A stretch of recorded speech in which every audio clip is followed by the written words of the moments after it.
அங்காள பரமேஸ்வரி பக்தர்களுக்கு வணக்கம். இதுவரை யாருமே சொல்லிக் கொடுக்காத முறையில் நமது ஜோதி பீடத்தில் அங்காள பரமேஸ்வரி அவர்களின் வழியில் தீட்சை வழங்கி உபாசனை முறையும் அஷ்டகர்மகள் முறையும் கற்றுக் கொடுக்கப்படுகிறது. நாள் ஜூலை மாதம் 10ஆம் தேதி ஆணி 26 காலை 10 மணி முதல் மாலை 5 மணி வரை வகுப்புகள் நடத்தப்படும். விருப்பமுள்ளவர்கள் கீழ்கொடுக்கப்பட்டுள்ள எண்ணுக்கு தொடர்பு கொண்டு முன்பதிவு செய்து கொள்ளலாம். அகத்தியர் உபாசகரின் இனிய தமிழ் வணக்கம். நம்ம அகத்தியர் வழியில உலகம் முழுவதும் 2400க்கும் மேற்பட்ட மாணவர்களுக்கு அஷ்டகர்மங்களையும் சொல்லி கொடுத்துருந்தோம். அதுக்கப்புறம் கடைசி வகுப்புன்னு போட்டு கடைசி வகுப்பு முடிச்சிருந்தோம். அதுக்கப்புறம் வகுப்புகள் எடுக்கிறதுலன்றதும் சொல்லியிருந்தோம். அதுக்கப்புறமா நிறைய பேர் அங்காள பரமேஸ்வரி வழியில உபாசனை மட்டும் எங்களுக்கு சொல்லி கொடுங்க எப்படியாவது. ஏன்னா நாங்கள் மாலை போடுறோம், வருஷத்துக்கு ஒரு டைம் போய் வணங்குறோம், எல்லாம் செய்கிறோம். நாங்கள் முறையாக செய்கிறோமான்றதே எங்களுக்கு சந்தேகமாக இருக்குது.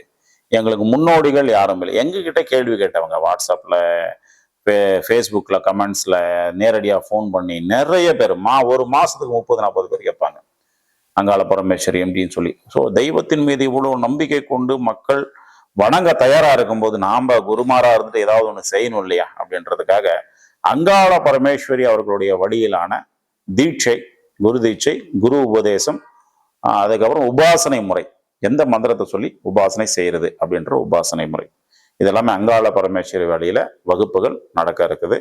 இந்த வகுப்புல முழுக்க முழுக்க நீங்க வீட்டுல இருந்து வணங்குறவங்களா இருந்தீங்கன்னா வீட்டுல ஒரு போட்டோ வச்சு எப்படி பூவெல்லாம் போட்டு எப்படி அலங்காரம் செஞ்சு வணங்குறது, என்ன மந்திரங்கள் படிக்கலாம், என்ன அர்ச்சனைகள் செய்யலாம், எந்த பூல அர்ச்சனைகள் செய்யலாம், என்ன அர்ச்சனை மந்திரங்கள் படிக்கலாம், எந்த நேரங்கள்ல படிக்கலாம், எந்த நேரங்கள்ல படிக்கக்கூடாது, எந்த நேரத்துல படிக்கிறது நல்லது அப்படின்னு வீட்டுல இருக்கவங்களுக்கு முழுசாவே சொல்லி கொடுக்கறது. விரதம் இருந்தா எப்படி விரதம் இருக்கலாம், இது எல்லாமே வீட்டுல இருந்து செய்யறவங்க சொல்றவங்களுக்கு சொல்லி கொடுக்கறது. அதுக்கப்புறம் பாத்தீங்கன்னா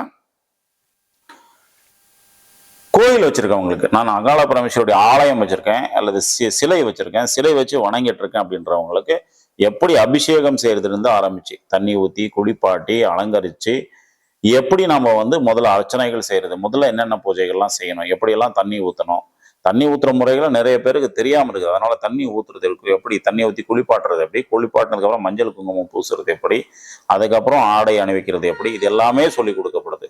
அதுக்கப்புறமா வருபவர்களுக்கு அர்ச்சனைகள் மந்திரங்கள் சொல்லி கொடுக்கறது எப்படி, அர்ச்சனை மந்திரங்கள் சொல்லி அவங்களுக்கு பூஜை செஞ்சு கொடுக்கறது எப்படி, நடை சாத்துறது எந்த நேரத்தில் நடை சாத்தணும், எதுக்காக நடை சாத்தணும், திருப்பி எப்போ நடை திறக்கணும், எப்போ சாமி திறந்து விடணும், எப்போ மூடி விடணும், நான்வெஜ் சாப்பிட்றதுக்கு, இந்த வீட்டில் கும்பிட்றதுக்கு, இதுக்கெல்லாம் என்ன சம்பந்தம், என்ன பண்ணலாம், தீட்டு காலங்கள்லாம் என்ன பண்ணலாம், யாரை எப்பப்பெல்லாம் கோவில் போகலாம், எப்போ கோவில், இந்த விஷயங்கள்லாம் நிறைய பேருக்கு தெரியாமல் இருக்குது. அதனால தான் நிறைய பேர் ஃபோன் பண்ணி கேட்குறாங்க. அத்தனை நபர்களுக்கும் யாரெல்லாம் இந்த சந்தேகங்கள் இருந்ததோ அத்தனை நபர்களுக்கும் தெளிவாக ஒரு பயிற்சி வகுப்பு தான் வர இருக்கக்கூடிய பயிற்சி வகுப்பு. இந்த பயிற்சி வகுப்புல அஷ்டகர்மங்களுக்கும் இடம் உண்டு, அதுல எந்த மாற்றமும் கிடையாது. அங்காள பரமேஸ்வரி வழியில, அங்காள பரமேஸ்வரி வழியில அதையும் சொல்லி கொடுக்க தான் போறேன்.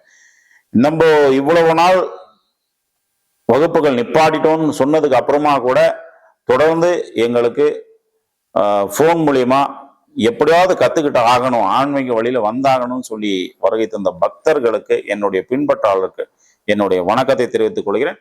அனைவரும் இந்த வகுப்பை பயன்படுத்திக்கோங்க.